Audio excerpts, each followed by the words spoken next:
Queen दारो कौन है जी? उनके राज से पर्दा उठाते हैं। दूसरे शौहर ने उनका क्या हाल किया, पहले शौहर ने कौन सी बद्दुआ दी थी, या वो क्या पहले शौहर के पास वापस आई हैं तो पहले शौहर ने उनको कबूल किया या नहीं किया, ये सारी तफसील आपको बताते हैं। वीडियो पूरी देखिएगा। बिस्मिल्लाहिर्रहमानिर्रहीम, अस्सलाम वालेकुम एवरीवन। आप देख रहे हैं विजन वाइब, मैं हूं मीर नवीद। हर बार आपके साथ एक कहानी शेयर करते हैं जी, जिसमें एक सबक होता है, एक बात होती है। आज की कहानी क्वीन दारो की है। जो लोग क्वीन दारो को जानते हैं वो तो चलो जानते हैं, जो नहीं जानते मैं उनको थोड़ी तफसील बता दूं। क्वीन दारो हैं कौन? क्वीन दारो जो है वो एक मशहूर टिकटॉकर हैं। 9 मिलियन जो है इनके फॉलोअर्स हैं। 9 मिलियन यानी कि 9 मिलियन के करीब। जैसे ये मतलब ख़बरों का हिस्सा बनी और लोगों ने इनसे नफ़रत करना शुरू की, इनके फॉलोअर्स बड़ी तेज़ी से कम होना शुरू हो गए। अच्छा, आपने पता होगा कि इन्होंने पहले शौहर से तलाक़ ली और अपने 2 बच्चों को छोड़ के ये किसी और के साथ चली गई। एक बेटा और एक बेटी। जब इन्होंने तलाक़ ली तो इनकी बेटी की उम्र 1 साल 7 माह के करीब थी। ये मैं उम्र क्यों बता रहा हूँ, ये मैं आगे जाके बताऊँगा, क्योंकि ये बड़ा इनका एक अच्छी ज़िंदगी चल रही थी।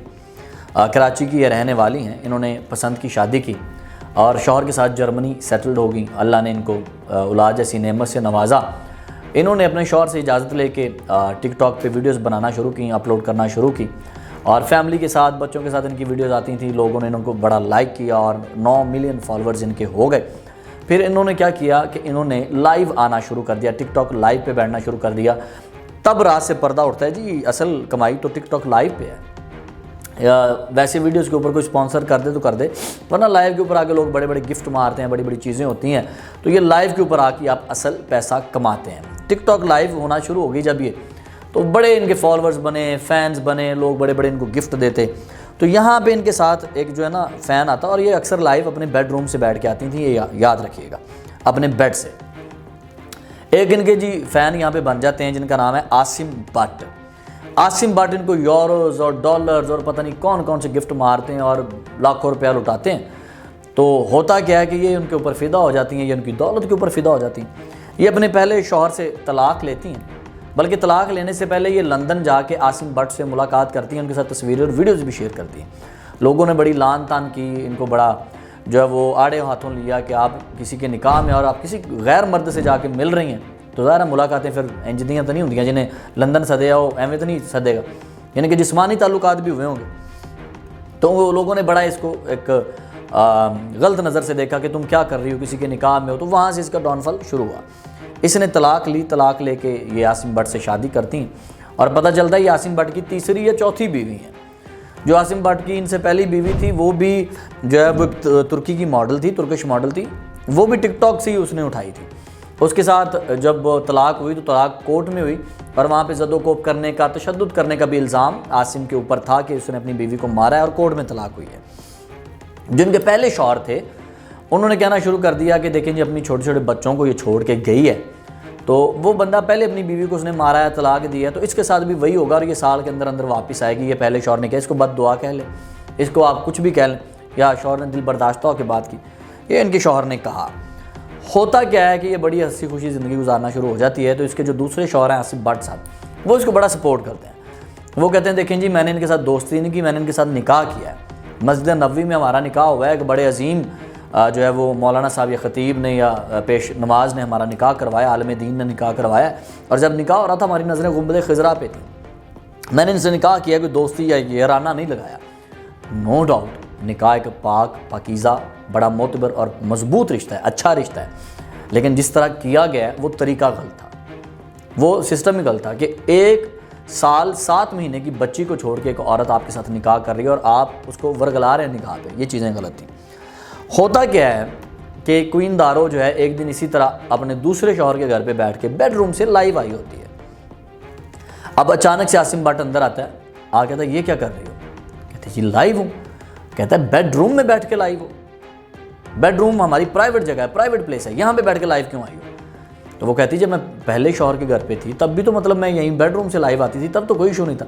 कहता नहीं ये सब चीज़ें सही नहीं है। वो डांटना शुरू करता है, लोग स्क्रीन वीडियो बनाना लगते हैं, स्क्रीन वीडियो हो जाती है, लोगों के पास प्रूफ आ जाता है। कहती शायद ये नाराज़ हो रहे हैं, मैं बाद में आती हूँ, लाइव बंद कर देती है। लोगों ने इस चीज़ को वायरल कर दिया कि कहती पहले भी मतलब शौहर के बेडरूम से आती थी तब कोई मसला नहीं था, अब अपने तुम्हारे बेड से आई हो तो तुम्हें मसला हो गया। इनके आपस में काफ़ी अरसा क्वीन दारो जो है वो मंजर आम से गायब रहती हैं, नहीं आती। एक दिन उनकी एक तस्वीर वायरल होती है, एक बाजू उनका ज़ख्मी होता है, तशद्दुद का निशान होता है। वो तस्वीर वायरल होती है, उसके बाद तस्वीर डिलीट हो जाती है, क्वीन दारो फिर मंजर आम से गायब हो जाती हैं और काफ़ी अर्सा दोबारा फिर मंजर आम पे नहीं आते। उसके बाद फिर क्वीन दारो के साथ वही हुआ जो क्वीन दारो के शौहर ने अपनी पहली बीवी के साथ किया था, वो तुर्किश मॉडल के साथ, वही मारना पीटना ज़दोकोब करना, वही सब कुछ जब दोबारा हुआ फिर क्या हुआ। अब आप सुन के चौंक जाएंगे। क्वीन दारो ने पहली फ़्लाइट पकड़ी और अपने पहले बंदे के घर जर्मनी आ गई और आके माफ़ी मांगी, कदमों में गिरी और शायद इनके पहले शौहर ने इनको माफ़ भी कर दिया है। अब वो अपने बच्चों के साथ फिर पहले शौहर के घर में रह रही हैं। जो उनकी वीडियोस देखने में आई हैं वो पहले शौहर के घर से ही हैं, यहीं से आई हैं और वो दोबारा यहाँ पे आ गई हैं।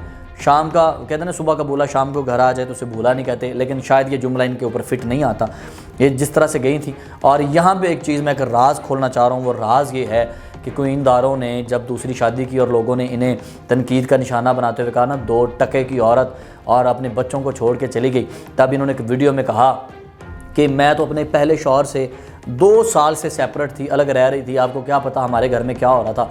मैं आपको कहानी कभी तफसील से सुनाऊंगी, फिर कभी सुनाऊंगी। और वो फिर कभी नहीं आया। क्वीन दारो ने कभी कहानी नहीं सुनाई। अगर वो 2 साल से सेपरेट रह रही थी तो फिर 1 साल 7 महीने की बच्ची कहाँ से आ गई। मैंने कहा था ना कि मैं बताऊंगा, मैंने उम्र क्यों बताई बच्ची की। ये वजह है, अगर क्वीन दारो कह रही थी कि मैं 2 साल से अपने शौहर से सेपरेट हूँ, फिर 1 साल 7 महीने की बच्ची कहाँ से आ जाती है भाई। ये था वो सवाल। और क्वीन दारो यहाँ पे झूठी हुई, क्वीन दारो झूठ बोल रही थी कि वो अपने शौहर से सेपरेट रह रही थी, ऐसा कुछ नहीं था। ये उनके फॉलोअर्स भी जानते हैं कि जब वो गई उससे कुछ ही अर्सा पहले तो अपने शौहर से अपने बेडरूम से वो वीडियो शेयर कर रही थी अपने शौहर के घर से, तो ये इस बात का वाज़िया सबूत है कि वो अपने शौहर के साथ रह रही थी। लेकिन क्वीन दारो अब वापस आ चुकी हैं, अपने शौहर से माफ़ी मांग लिया। हो सकता है इनका निकाह हो गया हो, लेकिन इद्दत पूरी हुई है या नहीं हुई, या इन्होंने निकाह कर लिया या नहीं कर लिया, कुछ भी कहना कबल अज़ वक्त होगा। हो सकता है इनकी इद्दत पूरी हो गई हो, इन्होंने निकाह दोबारा कर लिया हो और अपने बच्चों के साथ ये दोबारा से अपने पहले शौहर के साथ रहना शुरू हो गई हैं।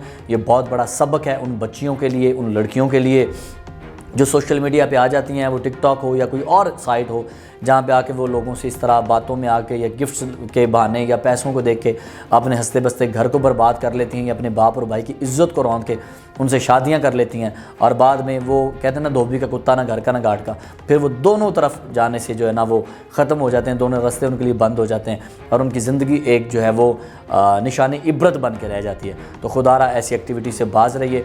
खुदा आपको सबको हमें अपने हिफ्ज़-ओ-अमान में रखे। मीर नवीद को इजाज़त दीजिए। अल्लाह ने के बाद।